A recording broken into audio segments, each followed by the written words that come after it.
بسم اللہ الرحمن الرحیم۔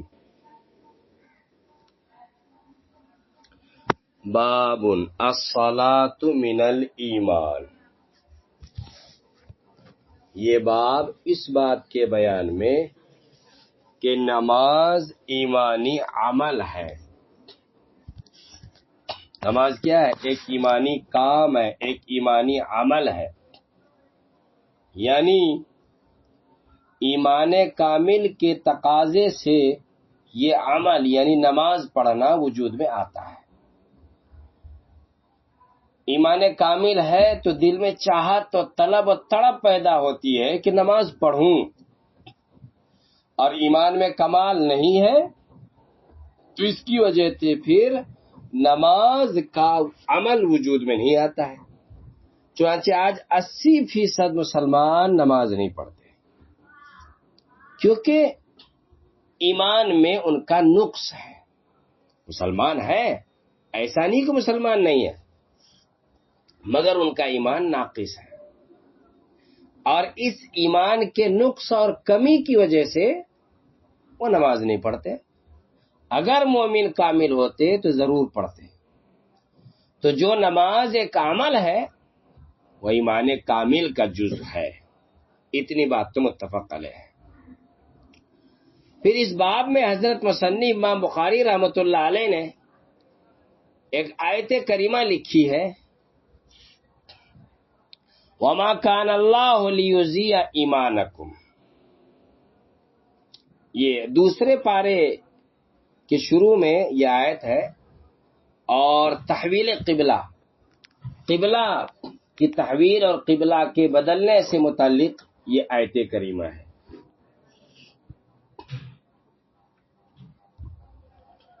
یہاں پر کتاب الایمان میں بھی ہے، یہ کتاب الصلاۃ میں بھی ہے، کتاب التفسیر وغیرہ میں بھی یہ آیت کریمہ آتی ہے۔ اب سمجھیے اس آیت کو جو ترجمۃ الباب میں انہوں نے ذکر کیا ہے، اور اس آیت کو سمجھنے سے پہلے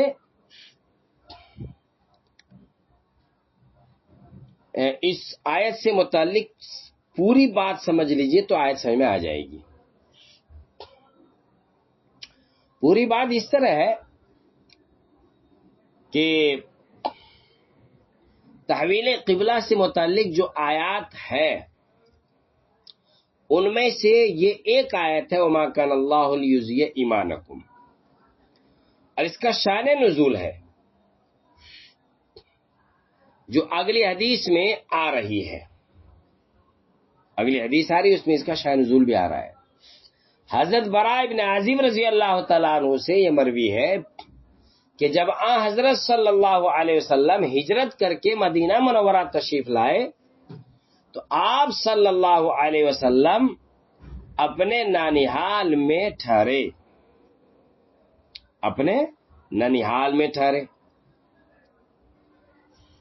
پھر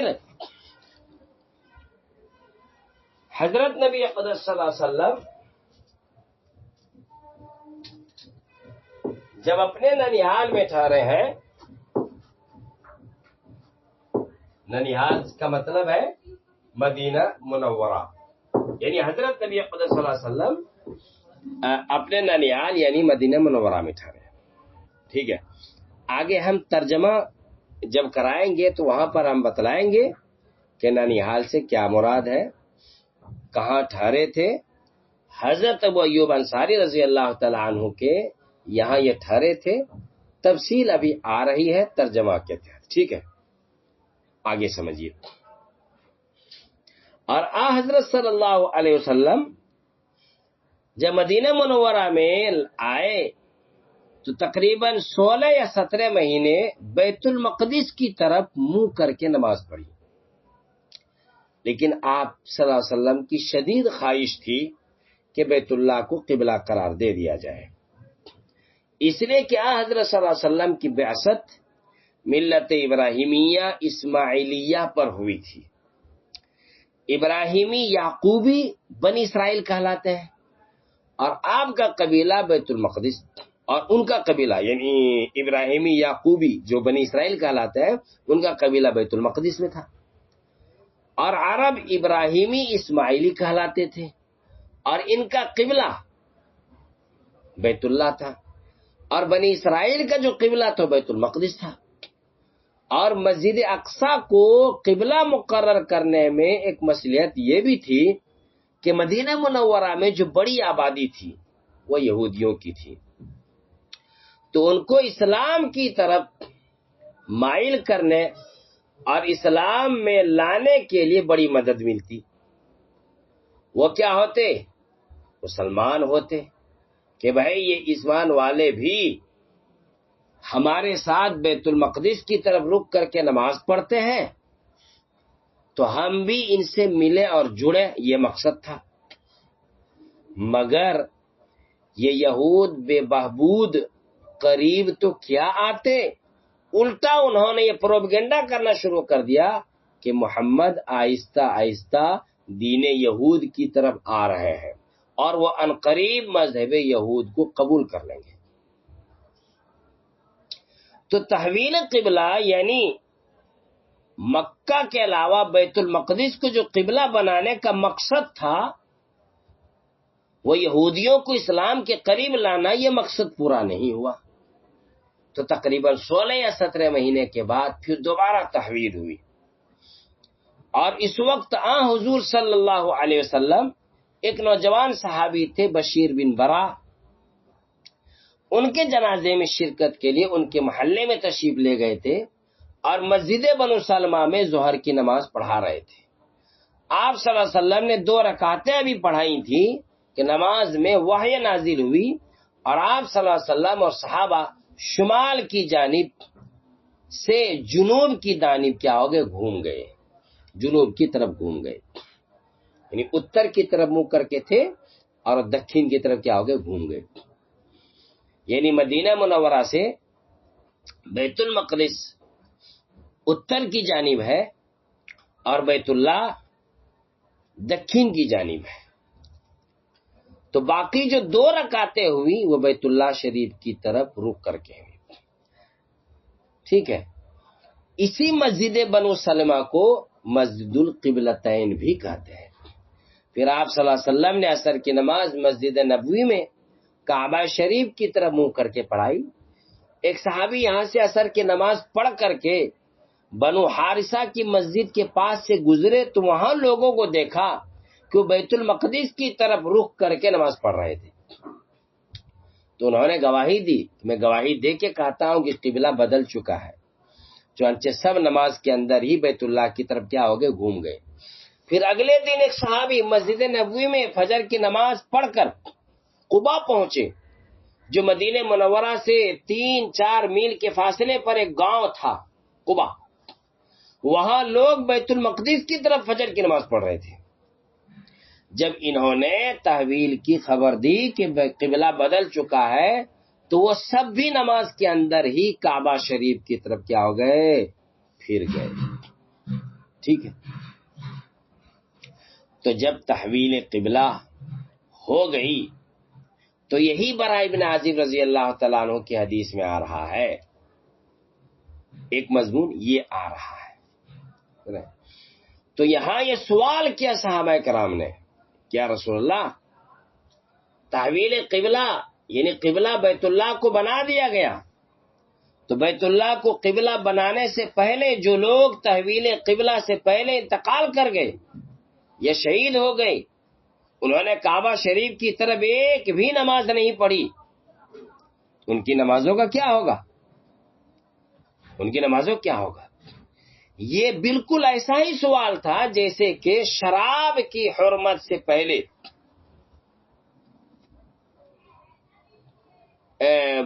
شراب پیا کرتے تھے اور شراب کی حرمت کی آیت نازل ہوئی تو حضرات صحابہ کرام نے سوال کیا کہ رسول اللہ ان مسلمانوں کا کیا حال ہوگا کہ جنہوں نے شراب کی حرمت کے حکم نازل ہونے سے پہلے شراب پی لی تھی اور وہ اسی حالت میں ان کا انتقال ہو گیا۔ مثلا بعض صحابہ جنگ احد میں شراب پی کر شریک ہوئے اور اسی حالت میں شہید ہوئے، تو قرآن کریم میں جواب آیا لیس علی الذین آمنوا وعملوا الصالحات جناح فیما طعموا، سورہ مائدہ کی آیت ہے۔ اور یہ جو سوال کیا قبلہ کے بارے میں، تو اس کا جواب دیا اللہ تعالیٰ نے وما کان اللہ لیضیع ایمانکم یعنی صلاتکم عند البیت۔ جواب کا حاصل یہ ہے کہ وہ مومن بندے بامراد ہوں گے اور جنت میں چلے جائیں گے، اس لیے کہ جنت در حقیقت ایمان کا بدلہ ہے، اس کے لیے اعمال ضروری نہیں ہے۔ قبیلہ بنو عبد الاشحل کا ایک شخص تھا جن کا نام عامر بن ثابت تھا، اور اسیرم ان کا لقب بہت مشہور تھا۔ جنگ احد کے دن مسلمان ہوئے، فوراً تلوار لے کر میدان کارزار میں اتر گئے اور شہید ہو گئے۔ رسول اللہ صلی اللہ علیہ وسلم نے ان کے جنتی ہونے کی بشارت دی، کوئی عمل نہیں کیا۔ اس سے پتہ چلا کہ جنت میں جانے کے لیے اعمال ضروری نہیں ہے، اعمال کا موقع ملے تو اعمال ضروری ہے۔ جب ان صحابہ کو کعبہ شریف کی طرف نماز پڑھنے کا موقع ملا ہی نہیں، مگر وہ مومن تھے، ایمان والے تھے، تو وہ جنت میں جائیں گے، اس لیے کہ جنت در حقیقت ایمان کا صلہ ہے، اور مومن کے اعمال اس کے ایمان کے تابع کر دیے جائیں گے۔ ٹھیک ہے۔ حضرت مصنف امام بخاری رحمۃ اللہ علیہ کا استدلال اس طریقے سے ہے کہ ایمانکم سے صلاۃ مراد لیا ہے، یعنی جو نمازیں تم نے بیت اللہ کے بجائے بیت المقدس کی طرف پڑھی ہے، اللہ تعالیٰ ان کو ضائع نہیں کریں گے۔ تو اس آیت میں نماز کو ایمان سے تعبیر کیا گیا، اس سے معلوم ہوتا ہے کہ اعمال صالحہ ایمان کا جز ہے، تبھی تو اللہ تعالیٰ نے صلاۃ اور نماز کو ایمان سے تعبیر کیا، اور یہ یعنی صلاۃ ایمان کی ماہیت میں داخل ہے، تبھی تو ایمان لفظ سے صلاۃ اور نماز کو تعبیر کیا۔ یہ حضرت کا مصنف امام بخاری رحمۃ اللہ علیہ کے استدلال ہے۔ ٹھیک ہے۔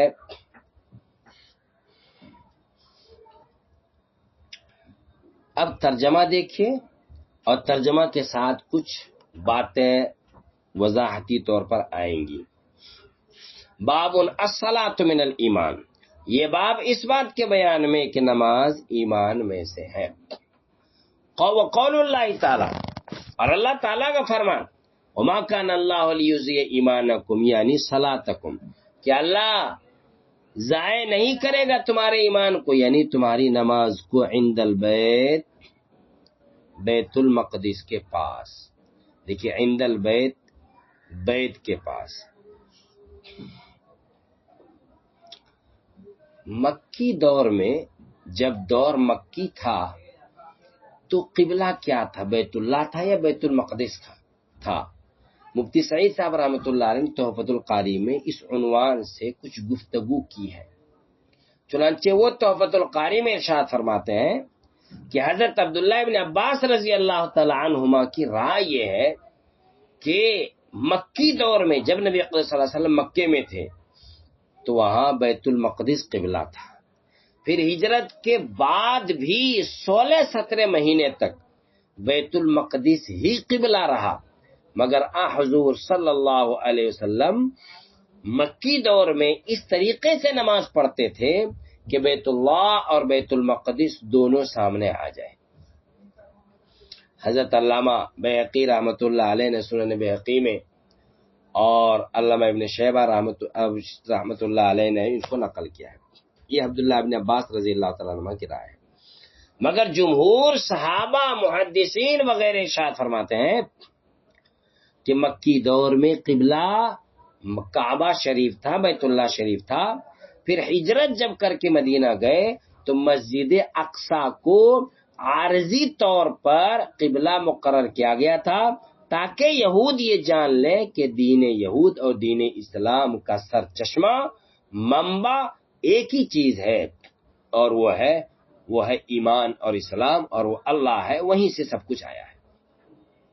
مگر یہ مقصد حاصل نہیں ہوا تو دوبارہ تحویل ہوئی اور کعبہ شریف کو قبلہ بنا دیا گیا۔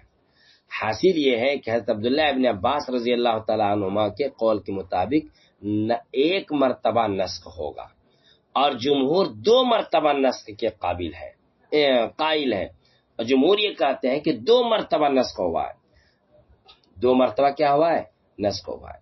کعبہ شریف کے پاس نماز پڑھنے والا تو دونوں قبلوں کی طرف ایک ساتھ منہ کر سکتا ہے، مگر حضور صلی اللہ علیہ وسلم اور صحابہ ہمیشہ بیت اللہ کے پاس ہی نمازیں نہیں پڑھتے تھے، گھروں میں بھی نماز پڑھتے تھے، اور گھر میں پڑھنے والا دونوں قبلوں کو سامنے نہیں رکھ سکتا، اس لیے عام طور پر جمہور نے حضرت عبداللہ ابن عباس رضی اللہ تعالی عنہما کی رائے کو نہیں لیا ہے، مگر امام بخاری رحمۃ اللہ علیہ نے حضرت عبداللہ ابن عباس رضی اللہ تعالی عنہما کی رائے کو ترجیح دی ہے۔ انہوں نے کہا کہ ایمانکم کی تفسیر صلاتکم عند البیت سے کی ہے، مطلب ہوگا کہ مکہ میں بیت اللہ کے پاس بیت المقدس تمہارا جو مکہ میں قبلہ تھا، اس وقت تو تم نے بیت المقدس کی طرف مکہ میں رہتے ہوئے نمازیں پڑھی ہے، وہ نمازیں تمہاری ضائع نہیں ہوں گی، ٹھیک ہے۔ اسی لیے بین السطور میں دیکھیے لکھا ہوا ہے اے صلاتکم بمکہ، امام نبی کے حوالے سے لکھا ہے، سمجھ رہے ہیں؟ صلاتکم عند البیت بمکہ، سمجھ رہے ہیں کہ مکہ میں بیت اللہ کے پاس قبلہ کی طرف رخ کر کے جو تمہاری نماز تھی، اللہ اس کو ضائع نہیں کرے گا۔ اور بین السطور میں صلاتکم کے اوپر لکھا ہوا ہے الی بیت المقدس، اور عند البیت کے نیچے لکھا ہوا ہے صلاتکم بمکہ، یعنی تم نے مکہ مکرمہ میں بیت اللہ کے پاس جو نمازیں مسجد اقصی کی طرف منہ کر کے پڑھی ہے، اللہ ان کو ضائع نہیں کریں گے۔ یہ حضرت عبداللہ ابن عباس رضی اللہ تعالی عنہما کی تفسیر پر مبنی ہے۔ آگے ترجمہ دیکھیے، ترجمہ کے ضمن میں اور کچھ وضاحتی باتیں بھی آ رہی ہیں۔ حضرت براء بن عازب رضی اللہ تعالیٰ عنہ کا حدیث ہے کہ ان النبی صلی اللہ علیہ وسلم، کہ حضرت نبی اقدس صلی اللہ علیہ وسلم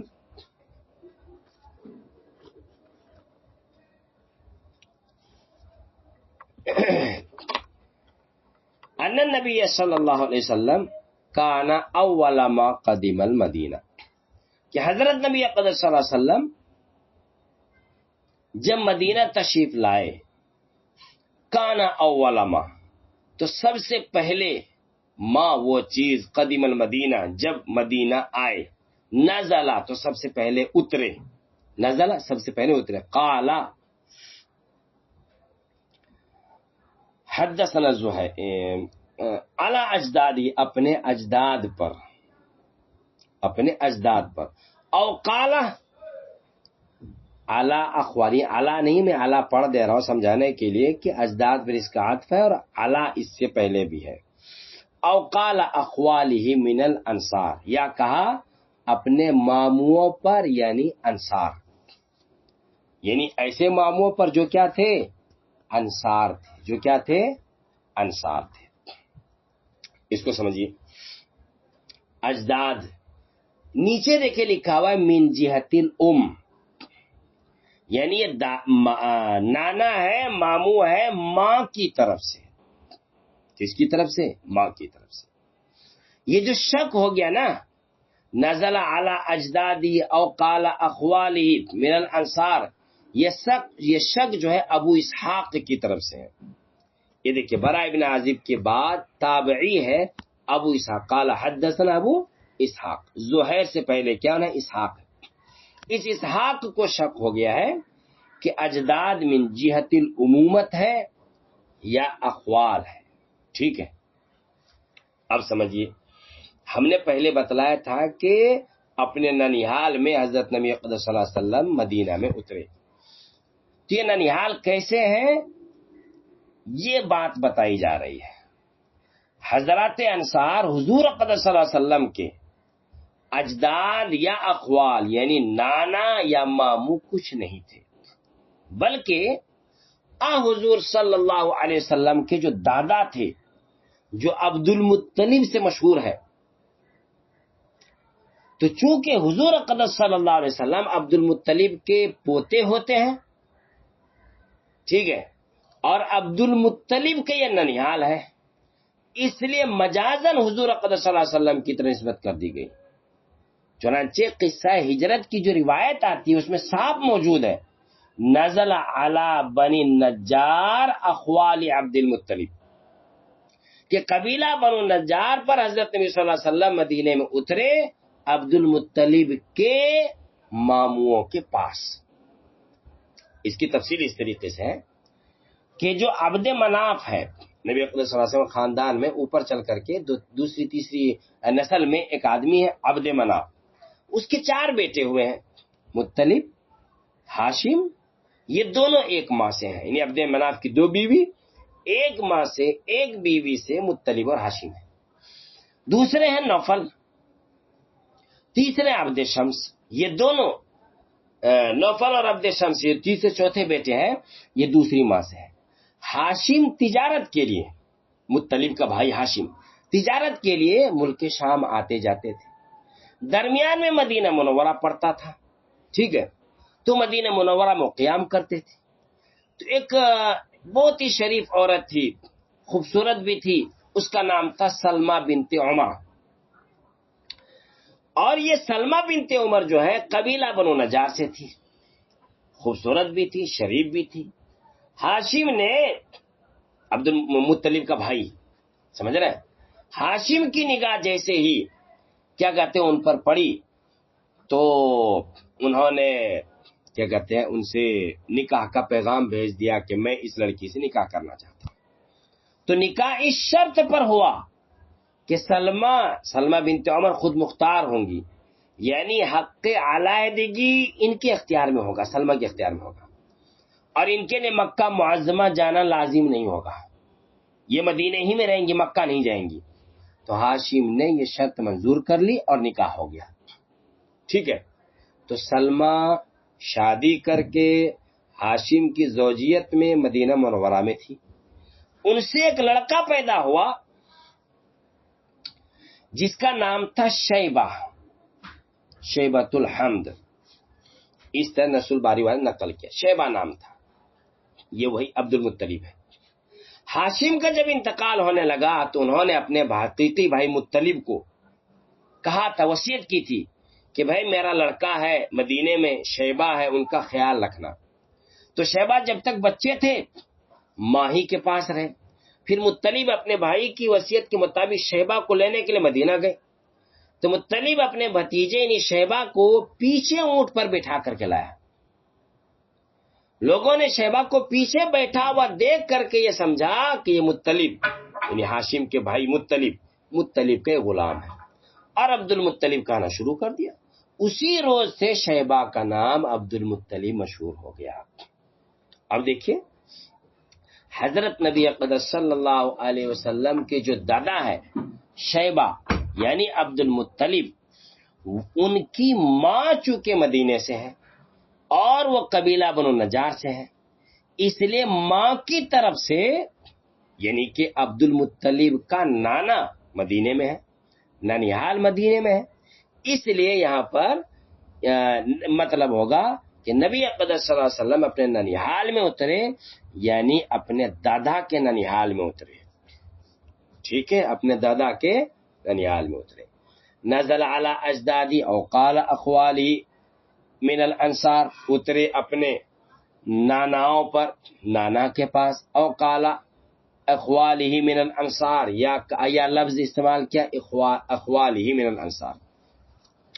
وَإِنَّهُ صَلَّى قِبْلَ بیت المقدس یا بیت المقدس، اور نماز پڑھی انہوں نے بیت المقدس کی طرف یا بیت المقدس کی طرف یا بیت المقدس کی طرف 16 شہرن، 16 مہینے، اور 17 شہرن یا 17 مہینے.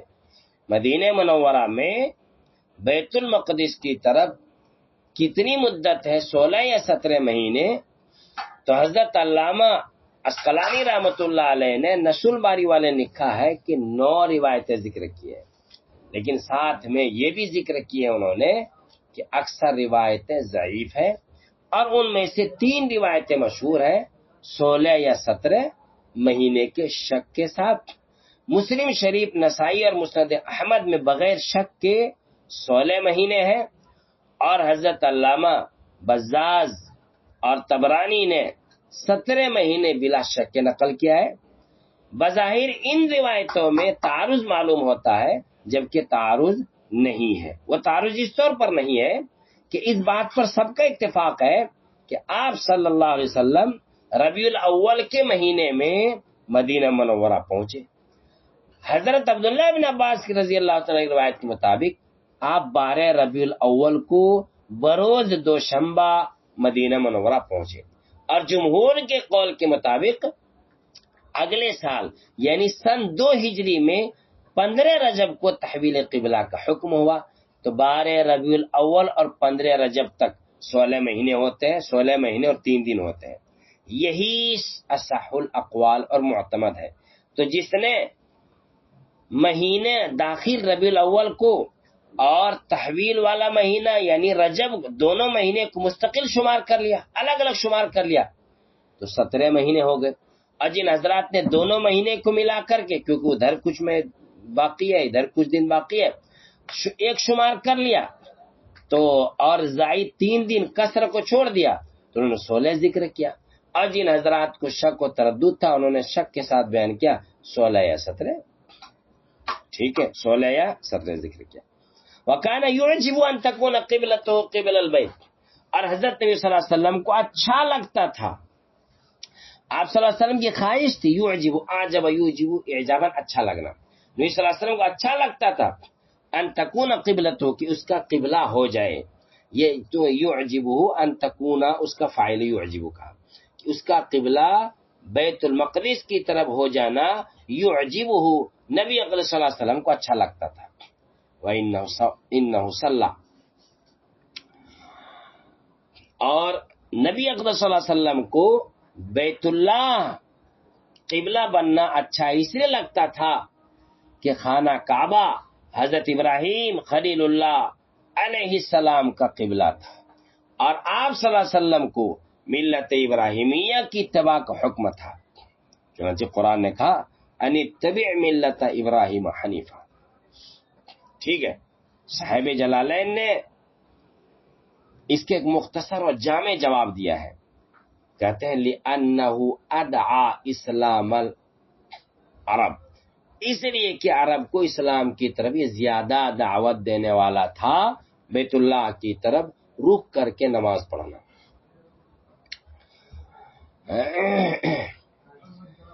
ایک اور جواب نقل کیا گیا ہے کہ نبی صلی اللہ علیہ وسلم کو بیت اللہ کی طرف قبلہ کا ہونا کیوں اچھا لگتا تھا؟ وہ اس لیے اچھا لگتا تھا کہ خانہ کعبہ کو دنیا میں مرکزیت حاصل ہے، کیونکہ زمین کی ناف خانہ کعبہ ہے، ساری زمین خانہ کعبہ ہی سے پھیلائی گئی ہے۔ تو جس طرح خانہ کعبہ کو عالم ظاہری میں مرکزیت حاصل ہے، اسی طرح عالم ارواح میں بھی حضور اکرم صلی اللہ علیہ وسلم کو مرکزیت حاصل ہے، اور مرکز کو مرکز سے ربط ہونا ہی چاہیے۔ اس لیے نبی اکرم صلی اللہ علیہ وسلم کو طبعی اور فطری طور پر یہ تمنا تھی اور ایسا اچھا لگتا تھا کہ بیت اللہ شریف کو کیا کہتے ہیں قبلہ بنا دیا جائے۔ ٹھیک ہے، چلیے آگے دیکھیے۔ وَإِنَّهُ صَلَّى أَوَّلَ صَلَاةٍ صَلَّاهَا صَلَاةَ الْعَصْرِ، اور حضرت نبی اقدس صلی اللہ علیہ وسلم نے نماز پڑھی، جو سب سے پہلی نماز پڑھی عصر کی نماز۔ اسی طرح اس کا ترجمہ کریں گے، وَإِنَّهُ صَلَّى، حضرت میں صلی اللہ علیہ وسلم نے نماز پڑھی، اول صلاۃ، پہلی نماز، صلاحہ جو نماز پڑھی، صلاۃ العصر، و عصر کی نماز تھی، عصر کی نماز حضرت صلی اللہ علیہ وسلم نے پڑھی۔ اور حضرت نبی صلی اللہ علیہ وسلم عصر کی نماز کیا کر رہے تھے؟ پڑھ رہے تھے۔ میں نے ابھی باب کے شروع میں کچھ باتیں بتلائی تھی تو وہاں پر یہ بات بھی بتلائی تھی۔ وَصَلَّى مَعَهُ، اور حضرت نبی صلی اللہ علیہ وسلم کے ساتھ نماز پڑھی، قوم، کچھ لوگوں نے، فخرج رجل، تو ایک آدمی نکلا، اس آدمی کا نام کیا تھا؟ نیچے دیکھیں لکھا ہوا عباد بن نہیک، نیچے لکھا ہوا عباد بن نہیک۔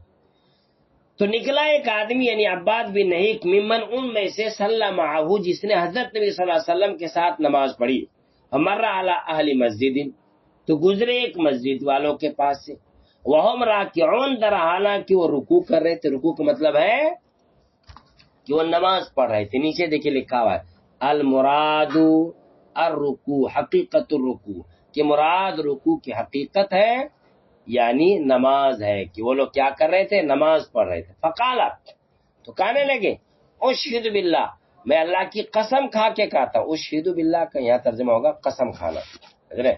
یہ اشہد نہیں ہے گواہی دینا، یہاں پر اشہد میں قسم، اشہد اشہد شہادت کہ مانے آتے ہیں گواہی دلوانا. گواہی دلوانا مطلب میری بات سچ مانو، میری بات سچ مانو مطلب میں قسم کھا کے بولتا ہوں. ٹھیک ہے. یہ جو مسجد تھی مسجد بنو سلمہ نظر یہاں پر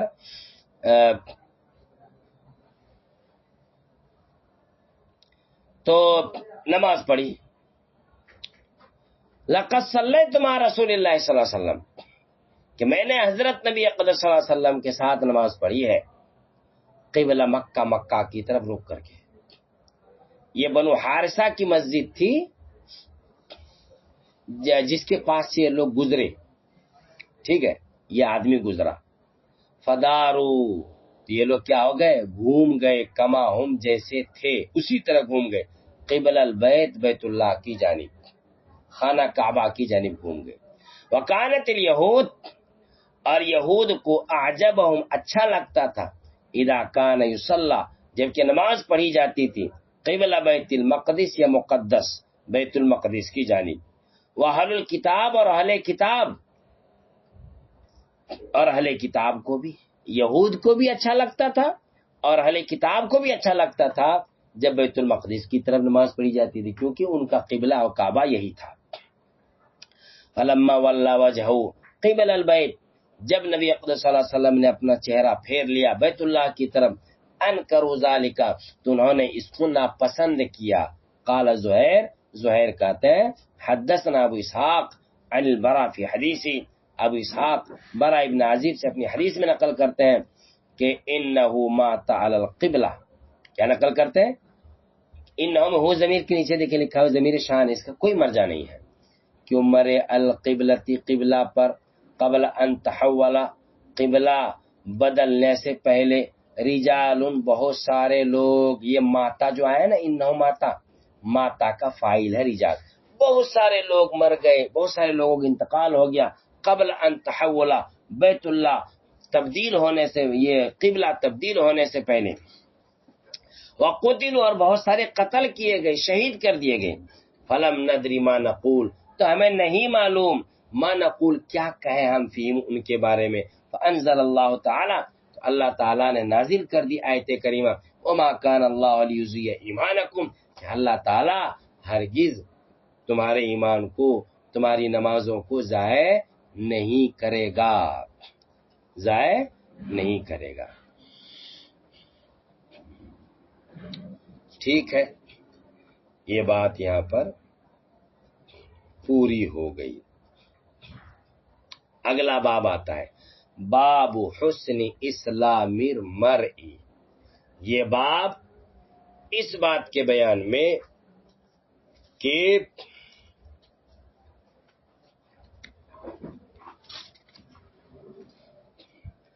آدمی کے اسلام کی خوبی ہونی، آدمی کے اسلام کا حسن اور آدمی کے اسلام کی خوبی.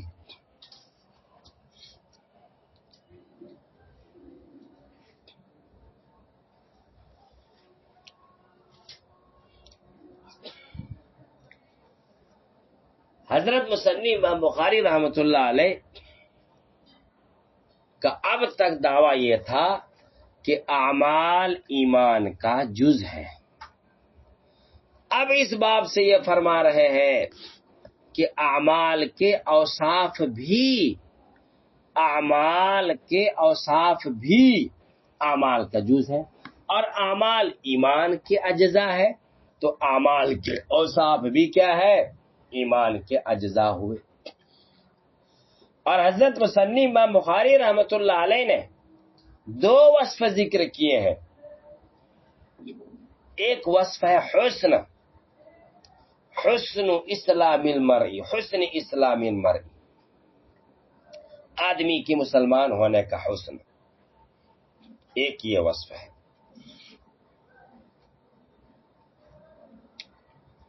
اور اگلے باب میں دوسرا وصف آ رہا ہے، وہ ہے مداومت، عمل پر مداومت، دوام کرنا۔ مثلا نماز شاندار پڑھنا، یہ نماز کا وصف حسن، اور نماز پر مداومت کرنا، نماز مطلب نفل پر، فرض تو مداومت کرنی ہی کرنی ہے، سمجھ رہے؟ تہجد پر مداومت کرنا تہجد کا وصف ہے۔ تو یہ اوصاف بھی ایمان کے اجزاء ہے، یہ سمجھانا چاہ رہے مصنف۔ حضرت امام بخاری رحمۃ اللہ علیہ نے پہلے ایک معلق حدیث لکھی ہے، پھر مسند حدیث لائے ہیں۔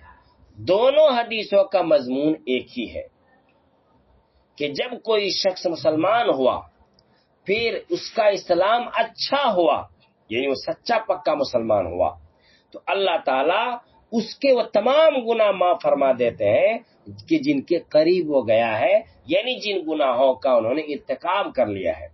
پھر اس کے بعد حساب کا نمبر ہے، اور حساب کے بدلے بارے میں ضابطہ یہ ہے کہ نیکی کا بدلہ 10 گنا، نیکی کا بدلے 10 گنا سے 700 گنا تک نیکی کا بدلہ کیا ہے؟ بڑھ جاتا ہے، بڑھا دیا جاتا ہے۔ اور برائی کی سزا اس کے برابر دی جاتی ہے، مگر یہ کہ اللہ تعالیٰ کسی کی برائی سے درگزر کر دے، کسی کی برائی معاف کر دے۔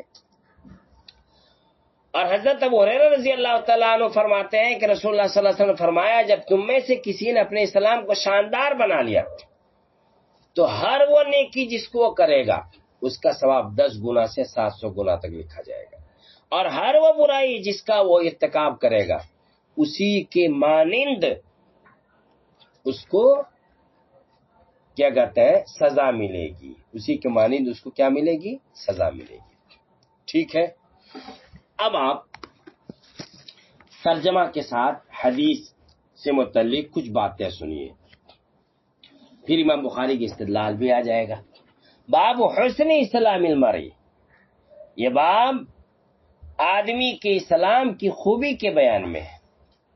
حضرت ابو سعید خدری کی حدیث ہے، ان ابا سعید الخدریہ، کہ حضرت ابو سعید خدری رضی اللہ تعالیٰ عنہ نے خبر دی، انہ سمع، کہ انہوں نے سنا رسول اللہ صلی اللہ علیہ وسلم، حضرت نبی صلی اللہ علیہ وسلم کو یقول، کہ نبی صلی اللہ علیہ وسلم فرماتے ہیں، اذا اسلم العبد، جب بندہ مسلمان ہوتا ہے، فحسن اسلامہ، پھر اس کا اسلام اچھا ہو جاتا ہے، یکفر اللہ عنہ، اللہ تعالیٰ ختم کر دیتے عنہ اس سے، کل سیئۃ، ہر سیئہ، یہاں دیکھیں سیئہ آیا ہے، ہم نے آپ کو ماقبل بتایا تھا، پیچھے آپ کو کل ہی بتلایا گیا تھا کہ گناہ کے 4 درجے ہوتے ہیں، معصیت، اور یہ معصیت جو ہے سب سے اوپر والا ہوتا ہے، اور معصیت کے نیچے دوسرا والا سیئہ ہے، اس کے نیچے خطیئتن ہے، اور اس کے نیچے ذنوب ہے۔ تو یہاں کیا آیا؟ سیئہ آیا، مطلب یہ ہے کہ سیئہ، خطیہ اور ذنوب سب ختم کر دیے جائیں گے، معصیت ختم نہیں ہوگی۔ ٹھیک ہے، قاعدہ ماقبل بتلایا گیا تھا۔ یکفر اللہ عنہ کل سیئۃ، تو اللہ ختم کر دے گا، معاف کر دے گا اس کے ہر اس سیئہ اور گناہ کو، کانا زلفا جو اس نے کیا ہے، جو اس نے گناہ کیا ہے۔ مطلب یہ ہے کہ صدق دل سے اسلام قبول کر لینا سابقہ تمام گناہوں کو ختم کر دیتا ہے، کیونکہ عمرو بن العاص رضی اللہ تعالیٰ عنہ کی حدیث ہے، مروی ہے، وہ کہتے ہیں کہ نبی صلی اللہ علیہ وسلم نے ارشاد فرمایا، ان الاسلام یہدم ما کان قبلہ، کہ اسلام یہدم، ختم کر دیتا ہے ان تمام گناہوں کو جو انہوں نے اس سے پہلے کیے ہیں، مشکوٰۃ شریف کی حدیث ہے۔ اور دوسری بات یہ، آگے ثواب کا ضابطہ ہے، وَكَانَ بَعْدَ ذَلِكَ الْقِصَاص، اور اس کے بعد تو کیا ہے؟ قصاص ہے۔ قصاص کیا مطلب؟ بدلہ ہے۔ اس کے بعد کیا ہے؟ بدلہ ہے، یعنی نیکی کا بدلہ اور گناہ اور برائی کا بدلہ، نیکی کا بدلہ اور گناہ اور برائی کا بدلہ ہے، یہ مطلب القصاص کا۔ الحسنۃ، نیکی، بعشرۃ امثالھا، 10 گنا، عشرۃ 10 امثال گنا، گنا کا مطلب ہوتا ہے ڈبل تبل کرنا، تو نیکی 10 گنا، الی 700 ضعف، 700 گنا تک، 700 گنا تک۔ ثواب کا ضابطہ یہ ہے کہ نیکی کا ثواب کم سے کم 10 گنا ملتا ہے اور زیادہ سے زیادہ 700 گنا لکھا جاتا ہے۔ اور برائی کا ضابطہ کیا آ رہا ہے؟ وَالسَّيِّئَةُ بِمِثْلِهَا، کہ برائی کے مانند، مگر اس میں ایک استثناء ہے۔ وہ استثناء کیا ہے؟ اگر اللہ تعالیٰ معاف فرما دے تو پھر بیڑا پار ہے، وہ لکھا نہیں جاتا، جیسے کہ قرآن میں ان اللہ لا یغفر ان یشرک بہ ویغفر ما دون ذلک لمن یشاء، کہ اللہ شرک کو تو معاف نہیں کرے گا، اس کے علاوہ جو چاہے معاف کر دے گا، جس گناہ کو چاہے بخش دیں گے۔ اور نیکیوں کے ضابطے جو یہاں پر بیان کیا گیا کہ کم سے کم 10 اور زیادہ سے زیادہ 700، تو اس ضابطے سے روزہ اور انفاق فی سبیل اللہ مستثنی ہے۔ روزے کا ثواب کم سے کم تو 10 گنا ہے، مگر زیادہ سے زیادہ 700 متعین نہیں ہے، بلکہ زیادہ سے زیادہ کی کوئی مقدار متعین نہیں ہے۔ حدیث میں ہے، مسلم شریف کی حدیث ہے، قیامت کے دن جب بندہ اللہ تعالیٰ سے ملاقات کرے گا اور اللہ تعالیٰ اس کو روزے کا ثواب عنایت فرمائیں گے تو وہ خوش ہو جائے گا، یعنی روزے دار کو ان کے گمان سے بھی زیادہ ثواب اللہ عنایت فرمائیں گے۔ اور انفاق فی سبیل اللہ کا ثواب کم سے کم 700 گنا ہے، انفاق فی سبیل اللہ کا ثواب کم سے کم 700 گنا۔ تیسرے پارے کے شروع میں اللہ کے راستے میں خرچ کرنے کی مثال آئی ہے، اور اس کی مثال اس طرح دی ہے کہ آدمی ایک دانہ بو رہا ہے، آدمی نے ایک دانہ بویا، مثل الذین ينفقون اموالهم فی سبیل اللہ، کہ ایک آدمی نے خرچ کیا اللہ کے راستے میں، تو اس کی مثال ایسی ہے کمثل حبۃ، ایک دانے کی طرح ہے، انبتت 7 سنابل، کہ جس دانے نے 7 بالیاں جنم دی، 7 بالیاں اگائی، اور ہر بالی میں 100 حبہ، 100 دانے ہیں، تو کتنا ہو گیا؟ 7 بالی ہے، ایک بالی میں 100 دانے ہیں، تو کتنے ہو گئے؟ 700 ہو گئے۔ کتنے ہو گئے؟ 700 ہو گئے۔ یعنی انفاق فی سبیل اللہ کا ثواب کم از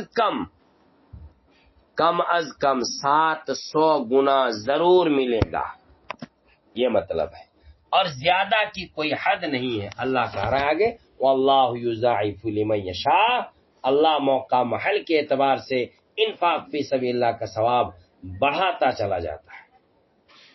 حدیث میں ہے، رسول مشکاۃ شریف کی حدیث ہے کہ رسول اللہ صلی اللہ علیہ وسلم نے ارشاد فرمایا، میرے صحابہ نے راہ خدا میں جو 1 مد یا نصف مد جو خرچ کیا، بعد کے لوگ اگر احد پہاڑ کے برابر سونا خرچ کریں گے تو بھی ان کے درجے کو نہیں پہنچ سکتے۔ اسی طرح دوسری حدیث میں کہ تندرستی میں 1 درہم خرچ کرنا مرض وفات میں 100 درہم خرچ کرنے سے بہتر ہے۔ معلوم ہوا کہ موقع محل کے اعتبار سے ثواب گھٹتا اور بڑھتا ہے۔ اب مصنف کی استدلال سمجھیے۔ چلیے دوسری حدیث کا ترجمہ سمجھ لیجئے۔ دوسری حدیث حضرت ابو ہریرہ کی ہے، قال کہتے ہیں قال رسول اللہ صلی اللہ علیہ وسلم، کہ حضرت نبی صلی اللہ علیہ وسلم نے ارشاد فرمایا، اذا احسن احدکم اسلامہ منہ غلط پڑھ دیا، جب تم میں سے کوئی آدمی اپنے اسلام کو اچھا کر لیتا ہے، فکل حسنۃ، تو ہر نیکی یا عملھا جس کو وہ کرے گا، تکتب لہ، وہ نیکی لکھی جائے گی اس کے لیے، بعشر امثال، 10 گنا سے لے کر الی 700 ضعف، 700 گنا تک، وکل سیئۃ، اور ہر برائی یا عملھا جس کو وہ کرے گا، تکتب لہ بمثلھا، اسی کے مثل لکھا جائے گا۔ باب احب الدین الی اللہ عز وجل ادومہ، اللہ تعالیٰ کو سب سے زیادہ پسندیدہ اعمال وہ ہے جس پر مداومت کی جائے۔ ٹھیک ہے، یہاں پر ہوگا احب اعمال الدین، احب اعمال الدین، اور احب اعمال الدین یہ مبتدا ہوگا، احب اعمال الدین الی اللہ عز وجل یہاں تک یہ مبتدا ہوگا، اور ادومہ اس کی کیا بنائیں گے؟ خبر بنائیں گے، یعنی یہاں پر اعمال محذوف نکالیں گے۔ دین کے اعمالوں میں اللہ کو سب سے زیادہ محبوب پسندیدہ عمل ادومہ وہ ہے جس پر دوام کی جائے۔ حضرت عائشہ صدیقہ رضی اللہ تعالی عنہا کی یہ حدیث آ رہی ہے کہ ان کے پاس رسول اللہ صلی اللہ علیہ وسلم تشریف لائے، اس وقت ان کے پاس ایک عورت تھی۔ آپ صلی اللہ علیہ وسلم نے پوچھا یہ کون عورت ہے؟ تو حضرت عائشہ صدیقہ رضی اللہ تعالی عنہا نے بتلایا فلاں عورت ہے، اور جس کی نماز کا بڑا چرچا ہے۔ اس عورت کا نام تھا حولہ بنت طویت۔ آپ صلی اللہ علیہ وسلم فرمایا بس رہنے دو، تم لازمی پکڑو انہی اعمال کو جس کو تم نبھا سکو۔ خدا کی قسم اللہ تنگ دل نہیں ہوتے جب تک تم تنگ دل نہ ہو جاؤ، اور اللہ کے نزدیک سب سے زیادہ پسندیدہ وہ عمل ہوتا ہے جس پر آدمی مداومت کرتا ہے۔ یہ حدیث کا خلاصہ ہم نے بتلایا، اور کیا کہتے ہیں مفہوم بتلا دیا۔ جو بندہ اب حدیث کی تشریح آ رہی ہے دیکھ لیجئے، باب احب الدین الی اللہ عز وجل ادومہ، یہ باب اس بات کے بیان میں کہ عمل میں سب سے زیادہ پسندیدہ دین کا عمل الی اللہ، اللہ عز وجل کو ادومہ وہ ہے جس پر دوام کیا جائے۔ عن عائشہ رضی اللہ تعالی عنہ، حضرت عائشہ صدیقہ رضی اللہ تعالی عنہ سے مروی ہے ان النبی صلی اللہ علیہ وسلم دخل علیہا، کہ حضرت نبی اقدس صلی اللہ علیہ وسلم اس کے پاس داخل ہوئے، اس کے پاس پہنچے۔ وعندها امرأۃ، اور حضرت عائشہ کے پاس ایک عورت تھی، ایک عورت تھی، دیکھیں اوپر لکھا ہوا اسمہا خولہ، خولہ بنت طویت، خولہ بنت طویت۔ قال، حضرت نبی صلی اللہ علیہ وسلم نے کہا من ہاذی، یہ عورت کون ہے؟ قالت، تو حضرت عائشہ نے کہا فلانتن، فلانتو فلانا ہے، سمجھ رہے کیا ہے؟ فلانی عورت ہے، یہ انہوں نے کہا۔ تذکر، حضرت عائشہ یاد کرنے لگی، بتلانے لگی من صلاۃ، یا ان کی نماز کے بارے میں۔ قالا، تو حضرت میں صلی اللہ علیہ وسلم نے کہا مہ رکو علیکم بما تطیقون، تمہارے اوپر لازم ہے وہی جس کی تم طاقت رکھتے ہو۔ فواللہ، خدا کی قسم، لا یمل اللہ، اللہ کو تنگی نہیں ہوتی ہے، حتی تملو، یہاں تک کہ تم تنگی میں پڑ جاؤ، یعنی تم کو ملال پیدا ہو جائے۔ وکان احب الدین الیہ ما داوم علیہ صاحبہ، اور دین کے اعمال میں سے اللہ کو سب سے زیادہ پسندیدہ ما وہ ہوتا ہے داوم علیہ صاحبہ، جس پر صاحب یعنی آدمی کیا کرے؟ مداومت کرے۔ جو بندہ پابندی کے ساتھ مسلسل عمل کرتا ہے وہی سرخرو ہوتا ہے، چاہے وہ عمل تھوڑا ہو، چاہے وہ عمل کیا ہو، تھوڑا ہو۔ حضرت صلی اللہ علیہ وسلم نے مذکورہ حدیث میں ایک نصیحت تو یہ فرمائی کہ اتنے ہی اعمال کا وظیفہ بناؤ جس کو نبھا سکو۔ مراد نوافل اعمال ہے، فرائض اور واجبات مراد نہیں، وہ تو سب کرنے ہی ہیں، البتہ نوافل اعمال بقدر استطاعت کرنے چاہیے اور ان پر مداومت کرنی چاہیے۔ ترمذی وغیرہ میں روایت آئی ہے کہ ایک مرتبہ حضور صلی اللہ علیہ وسلم کی ظہر کی سنت رہ گئی، آپ صلی اللہ علیہ وسلم نے حضرت ام سلمہ رضی اللہ تعالی عنہ کے گھر میں عصر کے بعد وہ سنتیں پڑھی۔ حضرت عائشہ صدیقہ رضی اللہ تعالی عنہ فرماتی ہے کہ اس واقعے کے بعد جب بھی حضرت نبی اکرم صلی اللہ علیہ وسلم عصر کے بعد گھر تشریف لاتے تو آپ یہ 2 نفلیں پڑھتے۔ حضرت عائشہ کی اس حدیث پر زید بن ثابت وغیرہ متعدد حضرات نے نقد کیا ہے، نقد کیا، اعتراض کیا، مگر ہم لوگ چونکہ علم حدیث پڑھاتے ہیں تو ہم حدیث کے چونکہ طالب ہیں تو طالب علم ہونے کی وجہ سے دونوں حدیثوں کو تطبیق دینی ہوگی۔ کیا تطبیق دینی ہوگی؟ اس تطبیق کو کیا کہتے ہیں، حضرت مفتی سعید صاحب رحمۃ اللہ علیہ نے تحفۃ القاری میں لکھا ہے۔ وہ اپنے استاد حضرت علامہ بلیابی رحمۃ اللہ علیہ کے حوالے سے لکھتے ہیں کہ محب کو محبوب کا جس وقت وہ آتا ہے انتظار رہتا ہے، اگر محبوب کسی دن بے وقت آ جائے تو اگلے دن اس وقت بھی محب کا انتظار کرتا رہے گا۔ اللہ تعالی محب ہے اور حضور صلی اللہ علیہ وسلم محبوب ہے۔ ایک دن آپ نے عصر کے بعد 2 نفل پڑھی، اللہ سے ملاقات کی، بس اب اللہ کو انتظار رہے گا کہ میرا محبوب روز اس وقت میں آئے۔ چنانچہ آپ صلی اللہ علیہ وسلم نے اس واقعے کے بعد ہمیشہ عصر کے بعد 2 نفلیں پڑھ لی، 2 نفلیں پڑھی، اور یہ صرف آپ صلی اللہ علیہ وسلم کی خصوصیت ہے، امت کے لیے عصر کے بعد نفل پڑھنے کا حکم نہیں ہے۔ اسی لیے حضرت عائشہ صدیقہ رضی اللہ تعالی عنہا نے اس کی صراحت کی۔ غرض حاصل خلاصہ یہ ہے کہ جب کوئی عمل شروع کیا جائے تو اس کو پابندی سے کرنا چاہیے، کبھی کر لیا کبھی چھوڑ دیا یہ مناسب نہیں ہے۔ اور پابندی تھوڑے اعمال پر ہو سکتی ہے، بہت زیادہ اعمال تھوڑے دن تو آدمی کر سکتا ہے، پھر تھک کر چور ہو جائے گا، تھک کر چھوڑ دے گا، ایسا شخص اللہ کا محبوب نہیں بن سکتا۔ جو شخص شاہی دربار میں روزانہ متعین وقت پر حاضری دیتا ہے اور جو کبھی کبھی آتا ہے، بادشاہ اس پر مہربان نہیں ہو سکتا۔ حضرت غزالی رحمت اللہ علیہ ارشاد فرماتے ہیں کہ اگر کسی چٹان پر موسلا دھار بارش پڑے تو چٹان پر اس کا کوئی اثر نہیں ہوگا، لیکن اگر قطرہ قطرہ مسلسل گرتا رہے تو پتھر میں بھی سوراخ کر دے گا۔ اس لیے قرب خداوندی حاصل کرنے کے لیے ضروری ہے کہ تھوڑا ہی کیوں نہ ہو، مداومت ہو، مسلسل ہو، دوام ہو، ہمیشگی اس عمل پر ہو، اگرچہ کتنا ہی تھوڑا کیوں نہ ہو۔ اگر دوام نہیں ہے تو پھر کیا کہتے ہیں اس عمل سے فائدہ ہونے والا نہیں ہے۔ حضور صلی اللہ علیہ وسلم نے اس کے بعد ارشاد فرمایا کہ اللہ تعالیٰ کو اس وقت تک ملول نہیں آتا، ملال نہیں ہوتا بندہ جب تک خود رنجیدہ نہ ہو جائے۔ ٹھیک ہے، یہ امید کے بعد سمجھ میں آ گئی ہوگی۔ یہاں ایک لفظ استعمال کیا ہے، ماہ۔ ماہ کا ترجمہ دیکھیے بین السطور میں دیا۔ ماہ کا کیا مطلب ہے؟ ماہ کا مطلب ہے رکو، دیکھیے اوپر دیا ہے اکفف، رک جاؤ، یہ کیا ہے؟ اس میں فعل ہے، اور خطاب حضرت عائشہ سے بھی ہو سکتا ہے اور اس خاتون کو بھی ہو سکتا ہے جن کو کہا گیا ہے حولہ بنت تویت۔ میں نے ابھی خولہ بول دیا تھا آپ کو، خولہ نہیں، حولہ بنت تویت۔ خیر، مطلب یہ ہے کہ اپنی قوت و طاقت کے بقدر وظیفہ بناؤ، کیونکہ زیادہ اگر متعین کرو گے تو پھر تم تو اکتا جاؤ گے، اللہ ثواب دینے میں اکتاتا نہیں ہے۔ باب زیادت الایمان و نقصان ہی، یہ باب ایمان کی کمی بیشی کے بیان میں۔ پہلے کتاب الایمان کے شروع میں یہ بات گزر چکی ہے، وہاں الفاظ تھے یزید و ینقص، اور یہاں پر الفاظ ہے زیادت الایمان و نقصانی۔ امام بخاری رحمۃ اللہ علیہ ایسا کرتے ہیں کہ ایک ہی باب اور ایک ہی بات الفاظ بدل بدل کر لاتے ہیں۔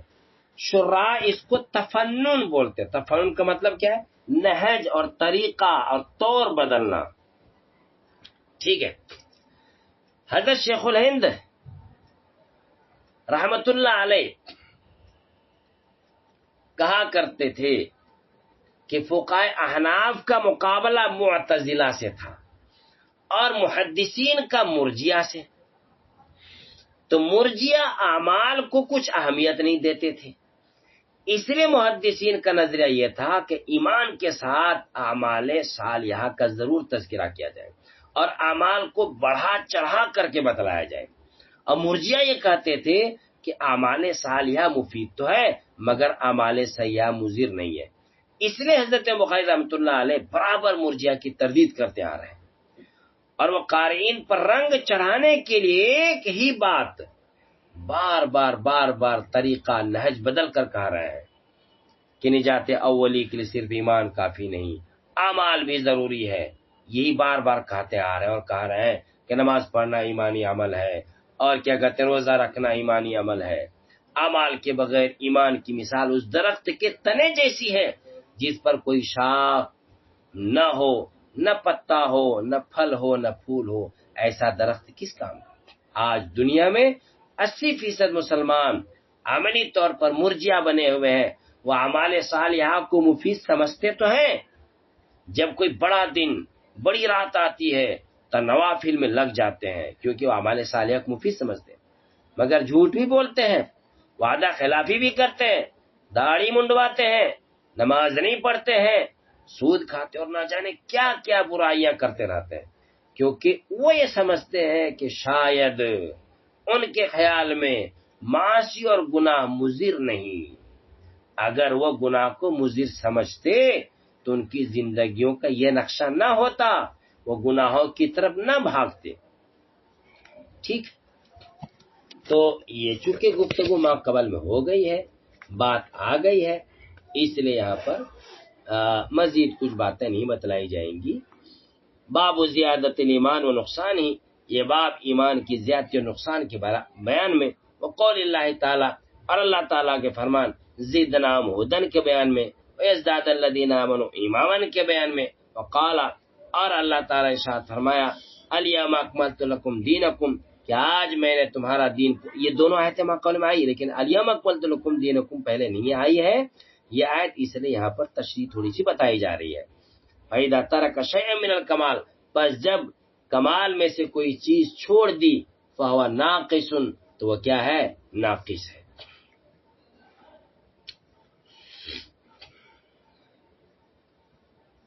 ترجمۃ الباب میں پہلے سورۃ الکہف کی آیت، سورۃ المدثر کی آیت لکھی ہے، اس کے بعد تیسرے نمبر پر سورۃ المائدہ کی آیت لکھی ہے۔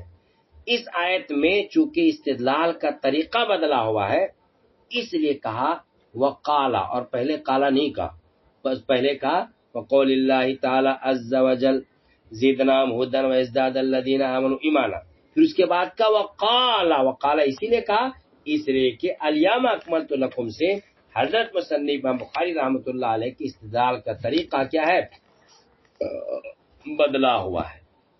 اب سمجھیے الیوم اکملت لکم، یہ جو آیت کریمہ ہے، اس کو آج ہم نے، اس کا ترجمہ یہ ہے کہ آج ہم نے تمہارے لیے تمہارا دین مکمل کر دیا۔ یہ آیت حجۃ الوداع میں عرفہ کے دن نازل ہوئی۔ اس آیت سے استدلال اس طرح کیا ہے کہ اکمال باب افعال کا مادہ، اسی کو آگے مصنف نے کہا ہے فَإِذَا تَرَكَ شَيْئًا مِنَ الْكَمَالِ فَهُوَ نَاقِصٌ، کہ جب کمال میں سے کوئی چیز چھوڑ دی گئی تو ناقص ہے۔ اور ظاہر ہے کہ دین کا کمال دین کا وصف ہے، جس طرح اعمال ایمان کے اجزاء ہے اسی طرح اوصاف بھی ایمان کے اجزاء ہے، ما قبل بھی بتلایا گیا تھا۔ پس دین کا کمال بھی دین کا جز ہوا، اور دین اور ایمان مترادف ہے، تو یہ وصف ایمان کا بھی جز ہو جائے گا۔ لہذا جو شخص احکام شریعہ پر عمل پیرا نہیں، نماز ہی نہیں پڑھتا، روزے ہی نہیں رکھتا، زکوٰۃ نہیں دیتا، تو ان کے دین میں نقصان ہوگا، اور دین پر عمل کرے گا تو ایمان میں اضافہ ہوگا، بس ایمان میں کمی زیادتی ثابت ہو جائے گی۔ اس آیت سے اس طرح مصنف نے استدلال کیا ہے، چنانچہ فرماتے ہیں، چنانچہ فرمایا ہے اگر کمال میں سے کوئی چیز چھوڑ دی جائے تو ایمان میں نقص آ جائے گا، یعنی مکمل دین پر عمل کرے گا تبھی ایمان کامل ہوگا، اور کچھ اعمال چھوڑ دے گا تو دین ناقص رہ جائے گا۔ ٹھیک ہے، تو ترجمۃ الباب ہوا۔ اب اس کے بعد حدیث رسول ہے، حدیث ہے حضرت انس بن مالک رضی اللہ تعالیٰ عنہ کی، اور یہ حدیث ما قبل میں آ گئی ہے، اس لیے اس حدیث سے متعلق کوئی گفتگو وغیرہ نہیں آئے گی، میں حدیث کا صرف ترجمہ کر رہا ہوں۔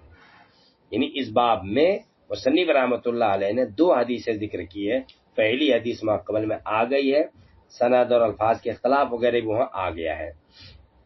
ابھی 22 نمبر کیا کہتے حدیث ما قبل میں آئی تھی، اس 22 نمبر حدیث پیچھے صفحہ غالباً صفحہ نمبر 7 ہے، صفحہ نمبر 7 پر یہ میں کتاب کھول رہا ہوں، کتاب کھول کر کے دیکھیے،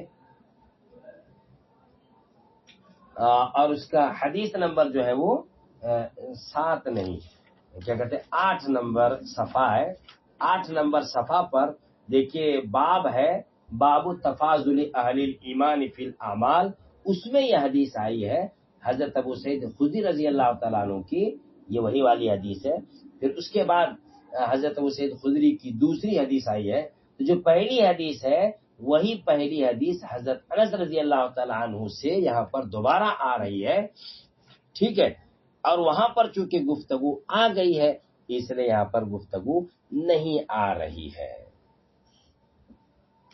دیکھیے انس، حضرت انس سے منقول ہے، اے نبی صلی اللہ علیہ وسلم، حضرت نبی صلی اللہ علیہ وسلم سے نقل کرتے ہیں، قالا کہتے ہیں، یخرج من النار، جہنم سے نکالا جائے گا، من اس آدمی کو، قال لا الہ الا اللہ، کہ جس نے لا الہ الا اللہ پڑھا، وفی قلبہ، درحالہ کہ ہو اس کے دل میں، وزن شعیرۃ من خیر، خیر جو کے برابر، ویخرج من النار، اور جہنم سے نکالا جائے گا، من اس کو، قال لا الہ الا اللہ، کہ جس نے لا الہ الا اللہ کا، وفی قلب، درحالہ کہ اس کے دل میں، وزن برۃ، برہ گیہوں کے وزن کے برابر، من خیر نیکی ہو، ویخرج من النار، اور نکالا جائے گا جہنم سے، من اس آدمی کو، قال لا الہ الا اللہ، کہ جس نے لا الہ الا اللہ پڑھا، وفی قلبہ وزن ذرۃ من خیر، درحالہ کہ اس کے دل میں ذرہ کے برابر بھی کیا ہو، خیر ہو۔ قال ابو عبداللہ قال ابان حدثنا قتادہ قال حدثنا انس عن النبی صلی اللہ علیہ وسلم من ایمان مکان خیر، ٹھیک ہے، یعنی ایک روایت میں خیر کی جگہ ایمان آیا ہے، من خیر، من خیر یہاں آیا نا، تو ایک روایت میں من ایمان آیا ہے، اور اس طرح سے اختلاف وغیرہ بھی وہاں بتلا دیا گیا ہے۔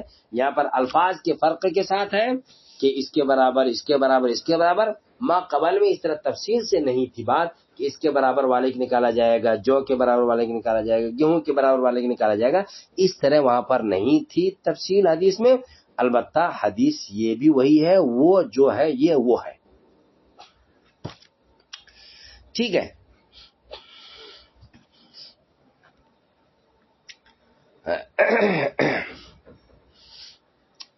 یہ جو یہاں پر ایک لفظ آیا البتہ ذرہ، ذرہ کی تشریح اور توضیح کی ہے بین السطور میں، الضیاء الذی یظہر فی شعاع الشمس قیل نملۃ صغیرۃ، کہ روشن دان سے جب دھوپ آ رہی ہوتی ہے تو اس دھوپ میں کیا کہتے ہیں، کچھ گرد اڑتا ہوا نظر آتا ہے، اس کو ذرہ کہتے ہیں، تو ذرہ برابر بھی اگر کسی کے دل میں ایمان ہوگا تو اللہ تعالیٰ اس کو کیا کرے گا، جہنم سے نکالے گا۔